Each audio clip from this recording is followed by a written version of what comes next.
마라나타, 관광객은 요구하고 순례자는 감사한다. 한번 같이 고백해보죠.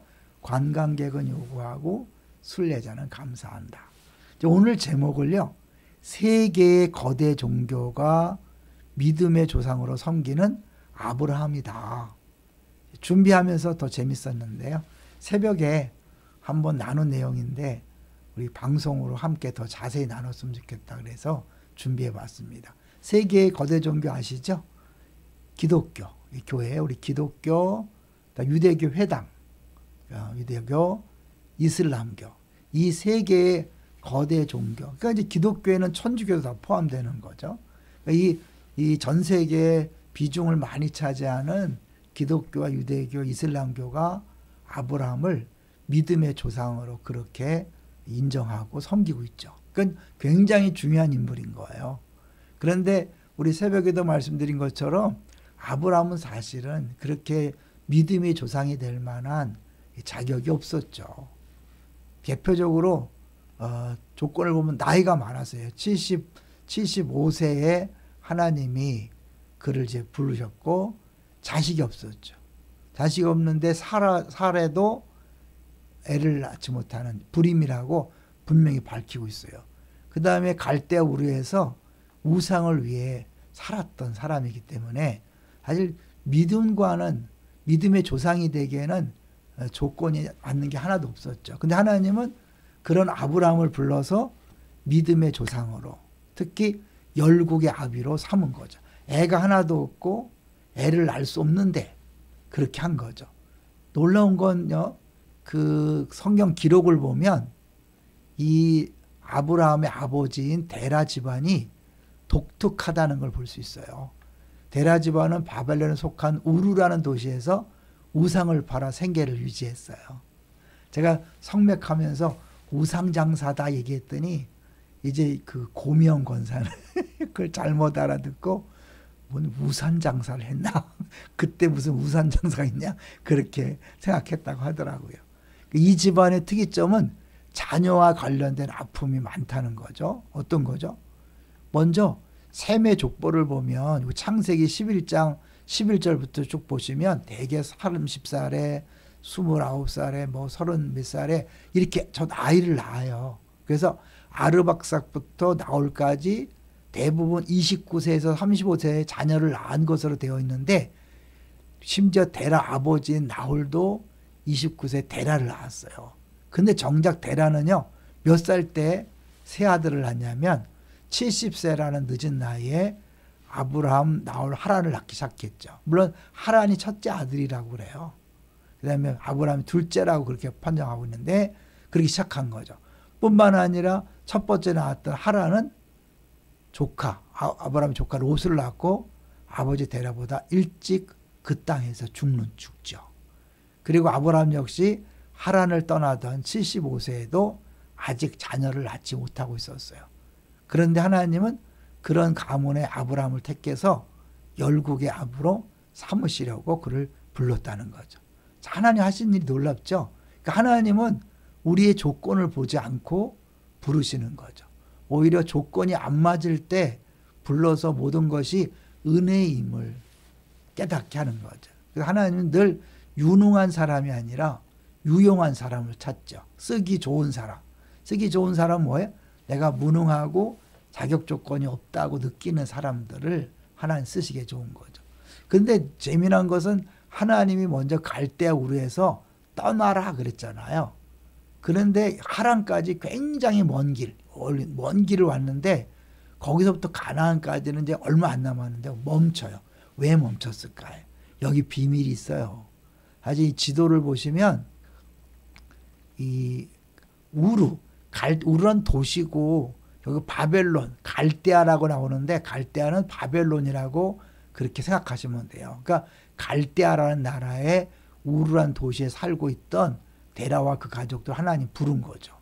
그래서 이곳에서 하란까지 온 거예요. 근데 여기서 왜 멈췄을까요?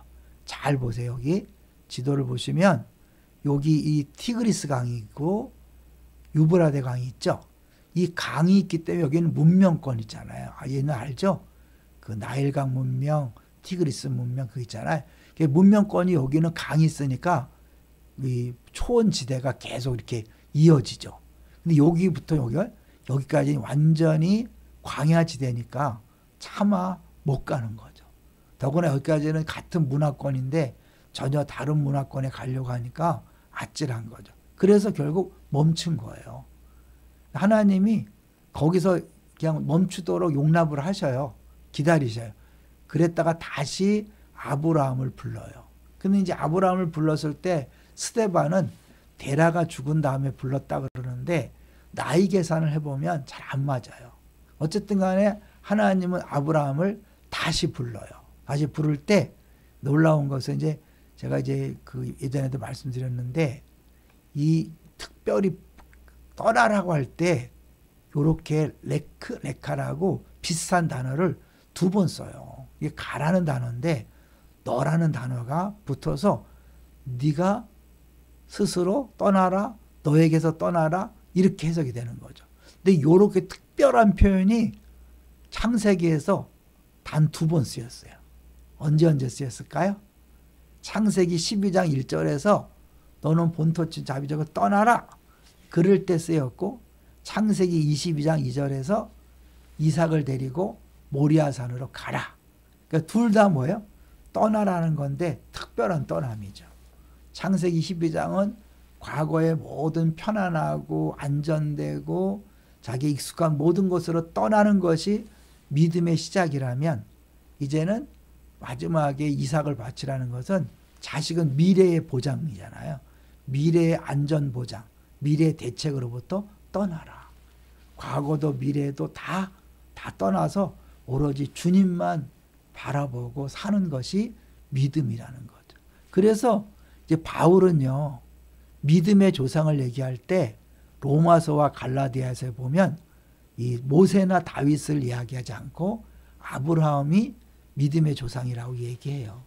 그건 뭐냐면 아브라함의 여정이 믿음이 어떻게 시작되고 어떻게 완성되는가를 보여주고 있는 거죠. 하나만 더 얘기해 보면요, 많이 써놨는데 아브라함을 아브라함으로 바꿨잖아요. 근데 이게 재미난 게 그냥 하나만 바꾸면 되는 거예요. 자, 빨간 글씨 보이죠? 요게 아브람이에요. 아브람. 요건 아브람. 요거 하나. 요 한 글자만 더 들어가서 이제 완전히 뜻이 달라지는 거죠. 아브람은 아부가 아버지란 뜻이고 람은 높다. 높다는 뜻이니까 아버지는 높다 아니면 높으신 아버지다. 데라가 가문의 영광을 빛내라고 아마 그렇게 졌을 거라고 상상해요.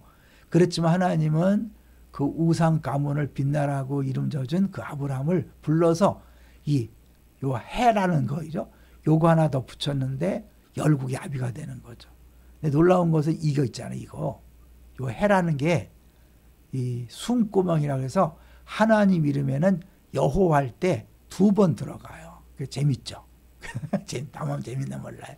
그러니까 그래서 어쩌면 이게 하나님을 상징하는 철자인데 요 해가 들어가서 아브라함이 아브라함으로 바뀐 거죠.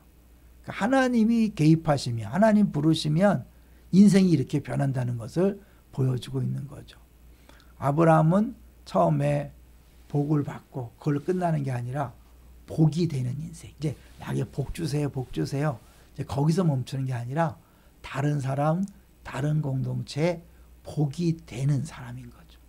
우리도 하나님 그렇게 부른 거죠. 가정에 복이 되고 직장에 복이 되고 사업장에 복이 되고 교회 공동체에 복이 되는 사람. 이건 뭐예요? 더 이상 나를 위해 사는 게 아니에요. 나의 유익, 나의 평안, 나의 안전을 위해 사는 게 아니라 다른 사람의 복이 되는 거죠. 아브라함이 그런 인생을 살았고 요셉도 뭐예요? 요셉 때문에 보디발 집 전체가 복받았잖아요. 근데 요셉은 노예로 팔려가고 억울한 누명을 쓰고 감옥에 들어가고 이렇게 끊임없이 자기는 고난에 처하지만 결국 요셉 때문에 다른 사람은 복을 누리는 것. 이것이 우리의 신앙생활의 진정한 모습인 거죠. 하나님 우리를 부르셨어요. 이미 복을 다 받은 존재가 됐죠. 이제는 우리의 복을 위해 노력하는 게 아니라 다른 사람의 복이 되기 위하여 하나님의 미랄되고 매일 자기를 부인하고 십자가를 따라감으로 주님이 나를 통해 내 주변 사람들에게 복을 흘려보내는 통로가 되는 것. 그것이 아브라함을 부른 목적이고 우리를 부르신 목적입니다. 그걸 기억한다면 힘들고 어려워도 감당할 수 있을 줄로 믿습니다. 할렐루야.